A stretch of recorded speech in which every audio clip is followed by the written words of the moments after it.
All right. So we are back. This is episode 2 of Fully Coolly Progressive. Yeah. Remember what I said? First 5 episodes before you really decide if it's really worth that major spend time and effort to give it a watch. Well, we are on episode 2 now. Y'all gonna see it in a bit if y'all stay up late enough to watch it, or you watched it like me. But carrying on.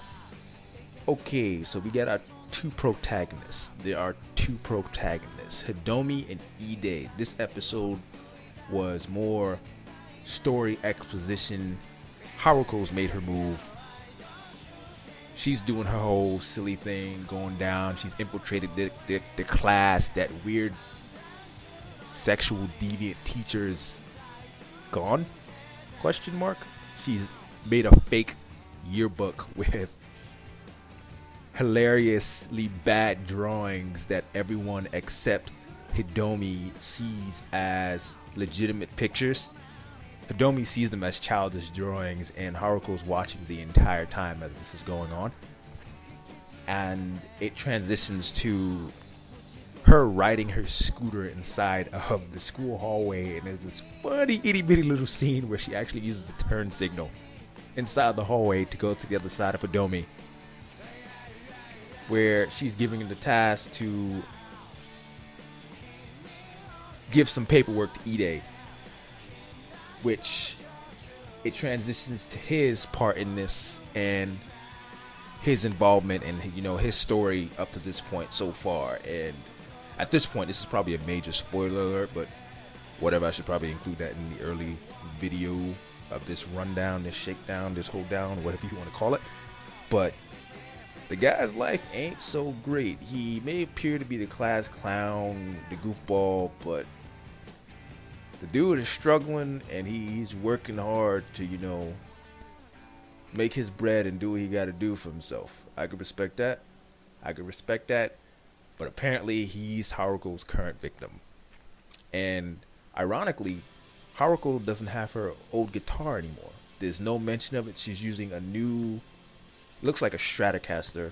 It's definitely a Stratocaster.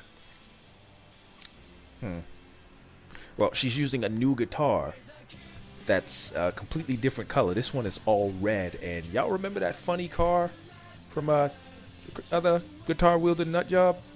Yeah. Apparently, it's a giant robot that can turn into a Gundam, that can turn into satellite lasers, that can turn into a health machine. This episode was more plot and exposition. The production value was way up there. During the fight scene, the car transforms into some sort of fighter car jet thing and shoots these rockets off, and the rockets are like tailing Haruko as she's flying through the air, and there's trails and there's lighting and there's explosions. Production values are high up there, along with the animation. I didn't see any hiccups, any weird little, artifacts or anything like that you usually spot, like with the Dragon Ball Battle of the Gods movie. Oh yeah, we all remember that. Oh gosh. Okay, so all those parallels that I stated before in the initial episode of this, the very first episode, they're back, and it doesn't feel as forced as it did last time. This feels more flushed out. That robot that was summoned from Ide's head, much like Kanti, it's kind of lost in the world, so it started doing its own thing. It currently is operating as a crossing guard for young children, and it meets the other protagonist, Hidomi, on her way to find Ide.